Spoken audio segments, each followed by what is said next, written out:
Lovor se kao vrtna biljka najčešće uzgaja zbog svojih listova koji se koriste u prehrani i kao začin. Manje je poznato da se pripravci od lovora koriste i zbog snažnog djelovanja na zdravlje. Jedan od njih je sirup od lovora koji pomaže ublažiti simptome prehlade i gripe, a posebno kašalj. Lovor je inače zimzeleni grm rasprostranjen na mediteranskom području.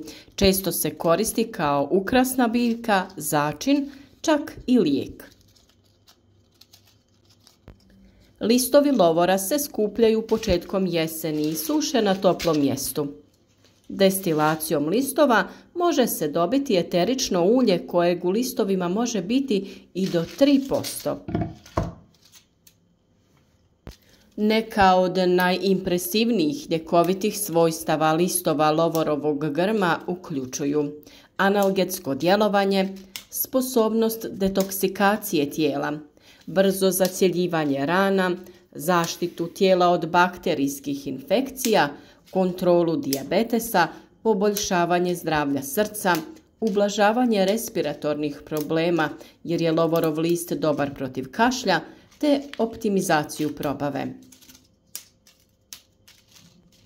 Lovor posjeduje različite vrste hemijskih spojeva koji djeluju kao antioksidanti i štite od oštećenja koje uzrokuju slobodni radikali.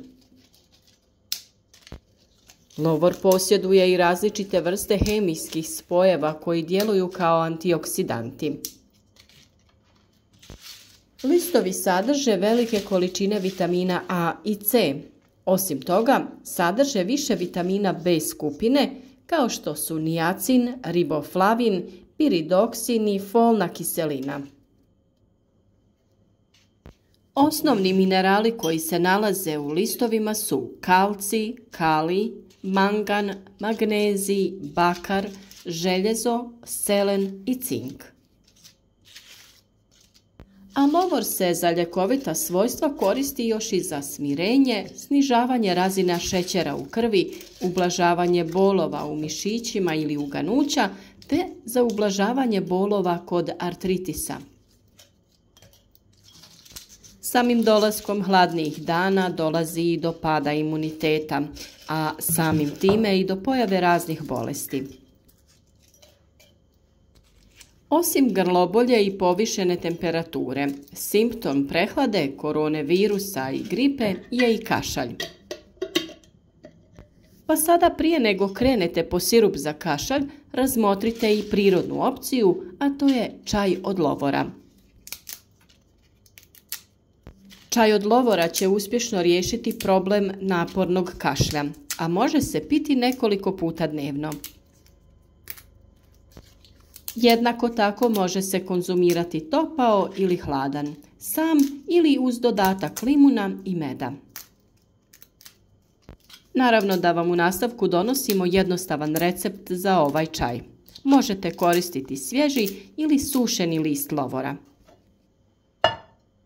Sastojci koji su vam potrebni jesu 2,5 decilitra hladne vode, 4 do 6 listova lovora i naravno po želji med i limun. Sama priprema je vrlo jednostavna. U hladnu vodu stavite listove lovora i kuhajte na srednje jakoj vatri dok ne zavrije. Nakon toga potrebno je malo stišati vatru i nastaviti kuhati još otprilike 5 minuta. Sa nekom drvenom kašikom možete lagano i promiješati listove lovora u vodi kako bi potonuli i bili potpuno prekriveni vodom. Nakon nekih 5 minuta kuhanja potrebno je da ugasite vatru i lončić u kojem se kuhao čaj pokrijete i ostavite poklopljeno oko 10 do 15 minuta. Nakon toga vaš čaj procijedite i napitak je spreman za konzumaciju. Ako baš i niste ljubitelj okusa lovora, u čaj možete dodati malo meda ili limuna. Naravno, kada se čaj malo prohladi, jer gubite svojstva i meda i limuna ukoliko ih dodajete u vreo, to jest vruć čaj. A iako niste ljubitelj ovog okusa, ipak za zdravlje se isplati malo pretrpjeti, pogotovo kada znate da će kašalj stvarno prestati. Ovaj čaj se može piti nekoliko puta dnevno, ali i nekoliko dana za redom, odnosno sve dok se kašalj ne povuče. Po želji i ukusu u čaj od lovora možete dodati i 1 čajnu kaškicu ceylonskog cimeta koji također ima brojna ljekovita svojstva i djeluje protuupalno. Čaj od lovora koji se jednostavno priprema u kućnoj radinosti, a generacijama se koristi u tradicionalnoj medicini za čišćenje sinusa, ublažavanje kašlja, poboljšanje probave, funkcionalan rad imunološkog sustava i za smanjenje upala u tijelu. Čaj od lovora poboljšava probavu i smanjuje nadutost, te se ova aromatična biljka koristi za poboljšanje probave i regulaciju metabolizma. Upravo zato čaj od lovora se već dugi niz godina koristi kao podrška u mršavljenju i gubitku suvišnih kilograma. Također, neke studije su pokazale da tvari u listovima lovora mogu pomoći u regulaciji šećera u krvi, što može biti korisno za osobe koje pokušavaju smanjiti unos šećera. Ipak treba imati na umu da čaj od lovora nije neki čarobni napitak za mršavljenje i ne bi se smio koristiti kao zamjena za zdravu prehranu i tjelovježbu. Vjerujem da svi znate, ako želite izgubiti na težini, najbolji način je da se pridržavate zdravih navika, uravnotežene prehrane i redovite tjelovježbe.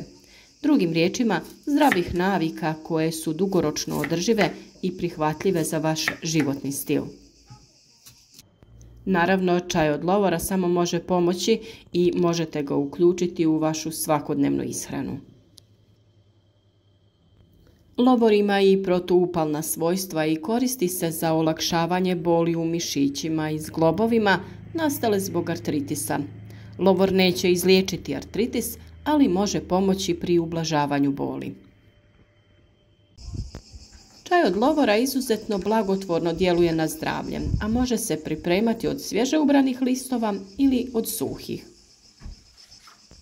Međutim, važno je napomenuti da se listovi lovora ne bi trebali koristiti u prevelikim količinama, jer veće količine mogu biti i štetne za zdravlje onih koji ne podnose neke supstance. Također, osobe koje imaju problema sa probavom, jetrom ili bubrezima trebali bi biti oprezni prilikom konzumiranja čaja od lovora, posebno u većim količinama. Stoga, prije nego što se odlučite za konzumiranje čaja od lovora, svakako se posavjetujte sa liječnikom, posebno ako imate određena kronična zdravstvena stanja. Lovor je i odličan začin za svakodnevnu upotrebu u kuhinji. Možete ga koristiti prilikom pripreme variva, gulaša ili umaka. A kada ga dodajete prilikom kuhanja mesa, ono će ubrzati proces pripreme jer omekšava meso i poboljšava njegov okus. Jedan od najjednostavnijih i najstarijih zdravstvenih rituala kojima je u središtu biljka jeste pijenje čaja. Čaj nas iscjeljuje na svim razinama, liječi tijelo, osnažuje duh, uravnotežuje emocije. Svaki čaj nudi rješenje za određeni zdravstveni problem, pa svakako u dnevnu rutinu uvrstite ispijanje čaja koji vama najviše odgovara. A ukoliko želite naučiti kako da razmnožavate i uzgajate različite ljekovite, a i druge biljke, na pravom ste mjestu. Na našem kanalu imate mnogo video savjeta, pa možete i sami da uzgajate različite biljke u vašem vrtu. Ružmarin jeste mediteranska biljka, ali se može uspješno uzgajati i na kontinentu, pa potražite video savjet o uzgoju ove biljke na našem kanalu. Naš rad podržite lajkom, Ostavite komentar, a video ukoliko vam je bio koristan podijelite sa vašim prijateljima na društvenim mrežama.